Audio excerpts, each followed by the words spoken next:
Today I'm going to be doing a film review of Bears first round rookie Colston Loveland out of Michigan, taken 10th overall. And I just want to say he was great.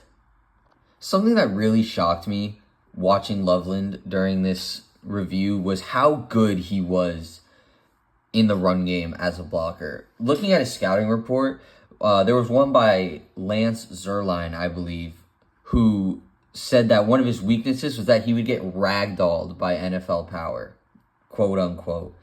This is an outside run to Roschon Johnson, and it's follows directly off of Loveland's back, who does an absolutely amazing job against Carl Granderson here, a pretty solid NFL vet. He's able to turn and pancake him into the ground. That's not someone that gets ragdolled by NFL power, and there's so many examples of Loveland being a great blocker. This is another example of Loveland being a great blocker. He's going up against Micah Parsons here, perennial DPOY candidate, multiple-time All-Pro, Micah Parsons. This is going to be a counter run. Monunga is going to get the snap and come this way. Joe Tooney is going to pull to the right side. And again, Loveland's job is to seal the edge and not let Micah Parsons get to the outside and blow up this run. Obviously not an easy task. Loveland does a great job on this play. He is able to keep his pad level low, is able to push Parsons off to the side, and then just gets under him and doesn't allow Parsons to set his feet and use his power to get back into the play. And it leads to a pretty good gain from Monunga. This is the last one I'm going to highlight, and this is a little unfair to Myles Garrett over here. Loveland's going to chip, and I think it shows how strong he really is, even though Garrett doesn't look at Loveland, so it's a little unfair. He pushes him into the ground completely.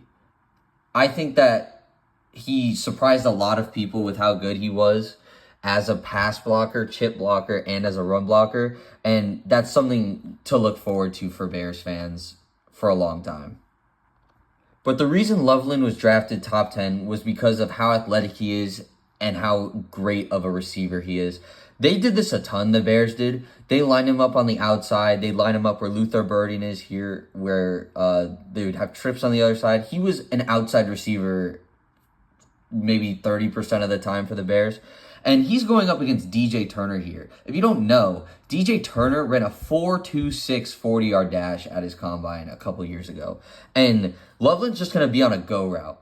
And he runs straight by him and gets a yard of separation on a guy that runs a 4.26. Tight ends are not supposed to be able to do that. Here's an example later in the game.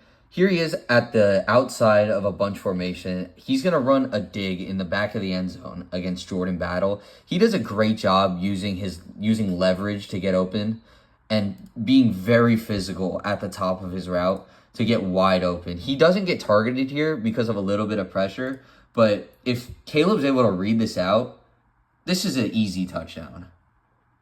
Loveland was a physical route runner even before he had his breakout game. It was one of his positives coming out of Michigan and one of the strengths that many scouting reports listed. And here's a perfect example of it early in the season. This is week 6 against the Commanders. He's going up against Darnell Savage, former first-round pick for the Packers. And he does a great job at the top of the route, creating separation with his arms, but not committing a penalty. This is a solid 4 yards of separation that he ends up getting. Caleb is just under pressure, so he ends up throwing it up to DJ Moore. If he has more time to read this out, this might be 50 yards, might even be a touchdown. Loveland also did a great job in the Eagles game against Rodrigo Blankenship. He's going to run an out route here, and he makes a great catch. Even though he doesn't get physical at the top of the route, he is able to play through contact and make a great diving catch to almost get a first down.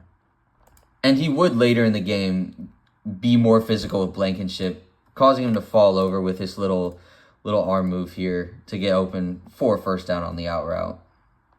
Overall, I think I'm a lot higher on Colston Loveland than a lot of people are. I think there's a very good chance that he makes an all-pro team next year. I think there's a very good chance he breaks 1,000 yards next year.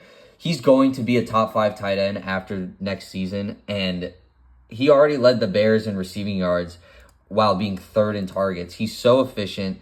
He's such a good route runner. He's such a good run blocker. I don't think there's any way that he doesn't at least make a Pro Bowl next year. Overall, I'd give his rookie season an A+.